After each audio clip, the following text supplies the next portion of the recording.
नमस्कार, स्वागत है आपका हमारे चैनल पर। मैं हूं आपके साथ शिप्रा सैनी। पाकिस्तान अधिकृत कश्मीर को भारत में शामिल करने को लेकर मोदी सरकार लगातार तैयारियों में जुटी हुई है। इस तरीके की खबरें लगातार सामने आ रही हैं। चूंकि जम्मू कश्मीर और राम मंदिर के फैसले के बाद अब सबकी निगाहें इस बात पर टिकी हुई हैं कि पाकिस्तान अधिकृत कश्मीर को भारत में कब शामिल किया जाएगा। ये वो कश्मीर का हिस्सा है जिस पर पाकिस्तान ने अवैध कब्जा कर रखा है। इसको लेकर तमाम नेताओं के बयान भी सामने आ चुके हैं कि दरअसल अगला जो बड़ा एक्शन होगा वो पाकिस्तान अधिकृत कश्मीर पर ही होगा। और इसको लेकर अब बड़ी खबर सामने आई है कि केंद्रीय गृह मंत्री अमित शाह दरअसल 8 मई को जम्मू कश्मीर के दौरे पर जा रहे हैं। और इससे भी बड़ी खबर यह है कि पाकिस्तान अधिकृत कश्मीर के विस्थापितों की संकल्प रैली में केंद्रीय गृह मंत्री शामिल होंगे। ये बड़ी खबर सामने आ रही है। तो ये 8 मई को जम्मू कश्मीर का उनका दौरा होगा। हालांकि इसकी अभी ऑफिशियल अनाउंसमेंट नहीं की गई है, कोई आधिकारिक सूचना नहीं दी गई है, लेकिन ऐसा खबर सामने आई है कि 8 मई को केंद्रीय गृह मंत्री जम्मू कश्मीर जा रहे हैं। और जानकारी के मुताबिक वो पाकिस्तान के कब्जे वाले कश्मीर के विस्थापितों की एक जनसभा को संबोधित करेंगे। जम्मू कश्मीर पीपल्स फोरम की ओर से 8 मई को POJ के संकल्प रैली का आयोजन किया जा रहा है, जिसमें पाकिस्तान अधिकृत कश्मीर को वापस भारत में मिलाने का संकल्प दोहराया जाएगा। ये संकल्प रैली जम्मू शहर में होगी और इसमें जम्मू कश्मीर पीपल्स फोरम ने केंद्रीय गृह मंत्री अमित शाह को मुख्य अतिथि के तौर पर बुलाया है। ये महत्वपूर्ण जानकारी निकलकर सामने आई है। अमित शाह के इस दौरे के इस कार्यक्रम की कोई अभी ऑफिशियल अनाउंसमेंट नहीं की गई है, जैसा कि हमने आपको बताया, लेकिन सूत्रों के हवाले से जो जानकारी निकलकर सामने आई है वो ये है कि जम्मू कश्मीर में केंद्रीय गृह मंत्री अमित शाह के इस दौरे को लेकर तैयारियां तेज हो गई हैं। अपने आप में बड़ा दौरा है और जाहिर तौर पर जम्मू कश्मीर क्योंकि सुरक्षा के लिहाज से और चूंकि पाकिस्तान अपनी नापाक हरकतें हमेशा से ही जम्मू कश्मीर में दिखाता रहा है, उस लिहाज से तमाम सुरक्षा एजेंसियां अलर्ट पर हैं। तमाम जो तैयारियां हैं वो सुरक्षा एजेंसियों की ओर से की जाएंगी। जाहिर तौर पर तो तैयारियां शुरू हो चुकी हैं, ये खबर सामने आई है। आपको यह भी बता दें कि प्रधानमंत्री नरेंद्र मोदी 24 अप्रैल को जम्मू आएंगे और वो यहाँ सांबा के पल्ली गांव से देश भर के पंचायती राज प्रतिनिधियों को संबोधित करेंगे। इसके अलावा वो जम्मू कश्मीर के औद्योगिक पैकेज के विस्तार की घोषणा भी कर सकते हैं। साथ ही वो नए उद्योगपतियों को राज्य में जमीन के दस्तावेज भी सौंपेंगे।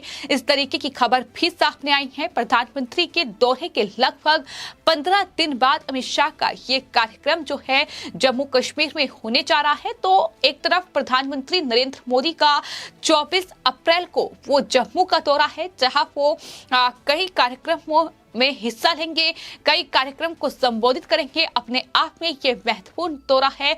तो केंद्रीय गृह मंत्री अमित शाह और देश के प्रधानमंत्री नरेंद्र मोदी का आने वाले कुछ दिनों में ये महत्वपूर्ण जम्मू कश्मीर का दौरा होने जा रहा है। और जम्मू कश्मीर से जिस तरीके से आर्टिकल 370 को खत्म किया गया है, विशेष राज्य का दर्जा जम्मू कश्मीर का खत्म किया गया है, उसके बाद आपको बता दें जम्मू कश्मीर में लगातार बड़े बदलाव देखने को मिल रहे हैं। और जानकारी जो सामने आई है उसके मुताबिक पाकिस्तान के कब्जे वाले कश्मीर में कबायली हमले के बाद मुजफ्फराबाद, कोटली और मीरपुर क्षेत्र से विस्थापित होकर बड़ी संख्या में लोग जम्मू और आसपास के क्षेत्र में आकर बसे थे। और जो इन विस्थापितों की संख्या है, आबादी जो है वो लगभग 8 लाख से भी ज्यादा है। यानी POK से जो लोग विस्थापित हुए हैं वो 8 लाख से भी ज्यादा। बता दें कि केंद्र सरकार ने कुछ समय पहले इन परिवारों के पुनर्वास के लिए 5 लाख रुपए प्रति परिवार की सहायता राशि की घोषणा की थी। केंद्रीय गृह मंत्री अमित शाह के संभावित दौरे और अमरनाथ यात्रा की सुरक्षा तैयारियों का जायजा लेने केंद्रीय गृह सचिव अजय कुमार भल्ला और सुरक्षा एजेंसियों के अधिकारी 2 दिन के जम्मू कश्मीर दौरे पर भी हैं। तो जैसा कि हमने आपको बताया कि जम्मू कश्मीर में सुरक्षा के लिहाज से जाहिर तौर पर तैयारियां पूरी की जाएं। इन दोनों से पहले ये सुरक्षा एजेंसियों के जो बड़े अधिकारी हैं वो भी चाहते हैं और यही वजह है कि 2 दिन का उनका ये दौरा है। जम्मू कश्मीर के सुरक्षा परिदृश्य और अमरनाथ यात्रा प्रबंधों को लेकर राज्य के जो बड़े प्रशासनिक और सुरक्षा अधिकारियों के साथ केंद्रीय अधिकारियों की एक हाई लेवल मीटिंग भी होगी। ये भी जानकारी निकलकर सामने आई है। जम्मू कश्मीर के उपराज्यपाल मनोज सिन्हा भी इस बैठक में हिस्सा लेंगे। बैठक में अमरनाथ श्राइन बोर्ड, खुफिया विभाग, केंद्र शासित प्रदेश के प्रशासनिक और पुलिस के अधिकारी और केंद्रीय रिजर्व पुलिस बल यानी सीआरपीएफ और बीएसएफ के अफसर भी शामिल होंगे। जाहिर तौर पर 2 साल के बाद यानी कोरोना संक्रमण में चूंकि 2 साल बीत चुके हैं, उसके बाद 30 जून से अमरनाथ यात्रा आयोजित की जा रही है। ऐसे में केंद्र सरकार इसे भव्य बनाने की पूरी तैयारी कर रही है। यात्रा की सुरक्षा के लिए सीआरपीएफ की कुल 110 कंपनियों 10,000 जवानों को तैनात करने की उम्मीद भी जताई जा रही है। ये पूरी तैयारियां हैं जो फिलहाल जम्मू कश्मीर में चल रही है और इस लिहाज से कहीं ना कहीं जिस तरीके से सुरक्षा एजेंसियां अलर्ट पर हैं, तमाम जो बड़े सुरक्षा एजेंसियां के अधिकारी हैं वो मीटिंग्स ले रहे हैं, तो अपने आप में ये बेहद महत्वपूर्ण दौरा है। लेकिन सबसे बड़ी खबर यही है कि केंद्रीय गृह मंत्री अमित शाह दरअसल पाकिस्तान अधिकृत कश्मीर के विस्थापितों के जो ये कार्यक्रम है, दरअसल इसमें शामिल होंगे। जो ये संकल्प रैली है इसमें शामिल होंगे। ये बड़ी खबर सामने आई है और एक बार फिर पीओके को भारत में शामिल करने का जो संकल्प है वो लिया जाएगा। और हालांकि इसको लेकर कई सवाल जो है वो केंद्र सरकार से भी पूछे जा रहे हैं कि पाकिस्तान अधिकृत कश्मीर पर आखिर मोदी सरकार का एक्शन कब होगा, क्योंकि जम्मू कश्मीर पर अचानक जो फैसला केंद्र सरकार ने लिया, मोदी सरकार ने लिया, उसने हर किसी को चौंका किया था। हालांकि ऐसा एक्शन सरकार लेने की पूरी तैयारी में थी। जम्मू कश्मीर से विशेष राज्य का दर्जा खत्म करके उसे केंद्र शासित प्रदेश बनाया गया। उसके बाद परिसीमन की प्रक्रिया लगातार जम्मू कश्मीर में चल रही है। उसके बाद आने वाले कुछ महीनों के बाद जम्मू कश्मीर में चुनाव भी हो सकते हैं। इस तरीके की खबरें भी सामने आ चुकी हैं।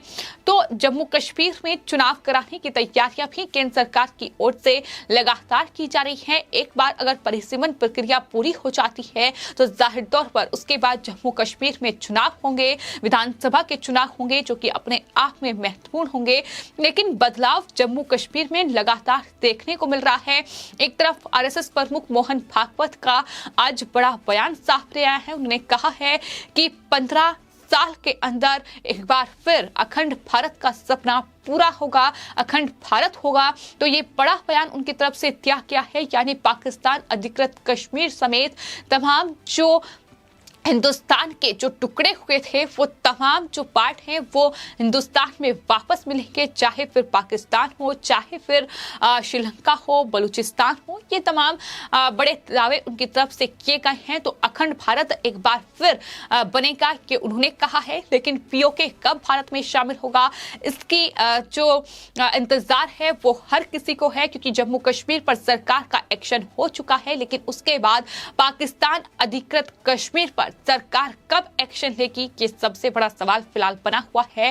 हालांकि पाकिस्तान अधिकृत कश्मीर के जो लोग हैं वो भी यही चाहते हैं कि वो हिंदुस्तान का हिस्सा बने, क्योंकि वो कहीं ना कहीं प्रधानमंत्री नरेंद्र मोदी की नीति और जिस तरीके से नेतृत्व देश का प्रधानमंत्री कर रहे हैं उससे काफी प्रभावित है। इस तरीके के बयान भी उनकी तरफ से सामने आए हैं, क्योंकि जिस तरीके की गतिविधियां पाकिस्तान की ओर से इस कश्मीर पर जो अवैध कब्जा पाकिस्तान ने किया है इसमें चलाई जा रही हैं, तमाम आतंकियों को वहां ट्रेनिंग दी जाती है, बाकायदा आतंकियों के कैंप जो हैं वो पाकिस्तान अधिकृत कश्मीर में बनाए गए हैं। तो इस तरीके से कहीं ना कहीं उस पूरे कश्मीर पर कब्जा करके पाकिस्तान जो है वहां इस तरीके से आतंकियों को ट्रेनिंग देने का काम करता है, जो न सिर्फ भारत के लिए खतरा है बल्कि पीओके में रह रहे लोगों के लिए भी खतरा है।